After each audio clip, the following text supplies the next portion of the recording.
Kitchen मध्ये नमस्ते। आजची recipe आहे मिरच्याची। तर इथे गॅसवर तवा ठेवलेला आहे आणि इथे मिरच्या टाकलेल्या आहेत। तर मिरच्या पहिल्यांदा काय करायच्या, इथे भाजून घ्यायच्या, तेल वगैरे टाकायचं नाही आधी, छान अशा भाजून घ्यायच्या। इथे छान अशा आहे ना भाजून घ्यायच्या। तुम्ही बघा नक्की ही रेसिपी तुम्ही बघा 2 मिनिटात होते आणि टेस्ट बघणार तुम्ही कधीच असा खाल्लेला नाही आणि कधीच असा तुम्ही व्हिडिओ बघितलेला नाही। तर व्हिडिओ पूर्णपणे बघा, एक नंबर आहे आणि लवकर होतो आणि तेल वगैरे काय जास्त लागत नाही आणि आपल्या घरामध्ये जी सामग्री आहे तीच। तुमच्या घरामध्ये कोण आजारी असेल आणि जेवणाची टेस्ट नसेल लागत तर ही व्हिडिओ बघा तुम्ही आणि ही रेसिपी बनवून द्या। छान अशी इथे भाजून घ्यायचं आणि जेवढं तुम्हाला दाबून दाबून असं मिरचीला भाजून घेऊ तव्यावर घेवर तसं तेवढं पण तुम्ही घ्या।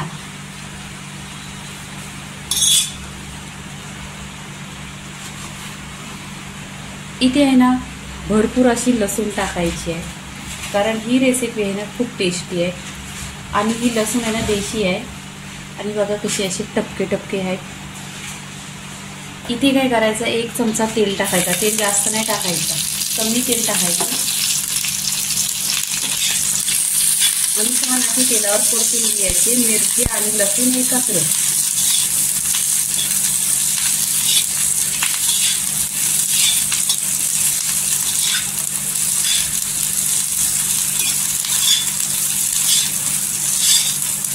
इथे बघा अशी छान अशी परतलेली आहे, मिरच्यांना पण डाग यायला सुरुवात झाली आहे।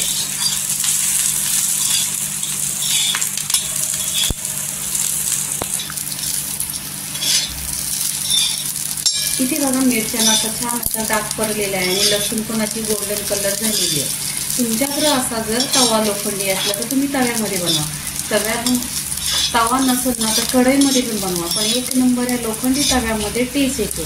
कधीतरी तुम्ही ट्राय करा बघा, कढईमध्ये आणि तव्यामध्ये किती फरक असतो। इथे गोल्डनमध्ये मिरच्या पण झालेल्या आहेत, छान असं बघा मिरच्यांना डाग परत आलेला आहे आणि लसूण पण गोल्डन झालेले आहे।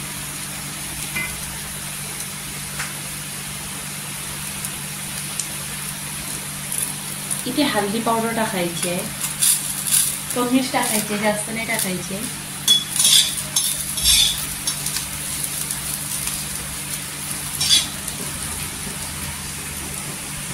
इथे चवीनुसार आहे ना मीठ टाकायचं। मी इथे लिंबू घेतलाय, लिंबू पिळून घ्यायचं छान असं।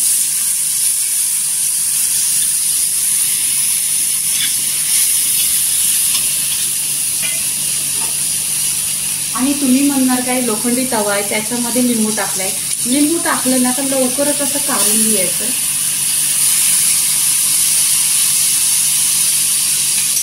इथे पाणी वगैरे काही नाही केलेलं आहे, फक्त लिंबू टाकलेला आहे। इथे गॅस बंद करायचा आणि काढून घ्यायचं।